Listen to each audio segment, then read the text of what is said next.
Hi dears, 10th ശേഷം +1 commerce എടുക്കാൻ ആഗ്രഹിക്കുന്ന ആൾക്കാരാണോ നിങ്ങൾ? അങ്ങനെയാണെങ്കിൽ എന്തൊക്കെ ഓപ്ഷൻസ് ആണ് നമുക്ക് കൊമേഴ്സിലുള്ളതെന്ന് നോക്കാം.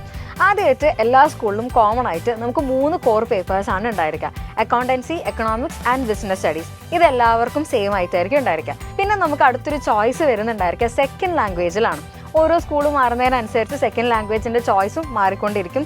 നമുക്ക് മലയാളം ഉണ്ട്, ഹിന്ദി ഉണ്ട്, സംസ്കൃതം ഉണ്ട്, ചില സ്കൂളുകളിൽ ഫ്രഞ്ച് വരെ ഉണ്ട്. അപ്പോൾ നിങ്ങൾ ചേരുന്ന സ്കൂളിൽ ഏതാണ് സെക്കൻഡ് ലാംഗ്വേജ് ഉള്ളത് നോക്കുക, അതിനനുസരിച്ച് സെലക്ട് ചെയ്യാനായിട്ട് ശ്രമിക്കാം. ആൻഡ് നെക്സ്റ്റ് വരുന്നതെന്ന് വെച്ചാൽ ഏറ്റവും ഇമ്പോർട്ടൻ്റ് ആയിട്ടുള്ളൊരു സെലക്ഷനാണ് ഓപ്ഷൻ പേപ്പേഴ്സ് എന്ന് പറയുന്നത്. 4 ഓപ്ഷൻ പേപ്പേഴ്സാണ് കൊമേഴ്സിൽ നമുക്കുള്ളത്. കമ്പ്യൂട്ടർ ആപ്ലിക്കേഷൻ ഉണ്ട്, statistics, maths and political science. അപ്പോൾ ഈ 4 ഓപ്ഷൻ പേപ്പേഴ്സ് ഏതൊക്കെ സ്കൂളിൽ ഏതൊക്കെ ഓപ്ഷനാണ് വരുന്നത് എന്നുള്ളത് നിങ്ങൾ നോക്കാം. ആദ്യം നിങ്ങൾക്ക് ഏത് ഓപ്ഷൻ പേപ്പറാണ് വേണ്ടത് എന്നുള്ളതൊന്നും തീരുമാനിക്കാം.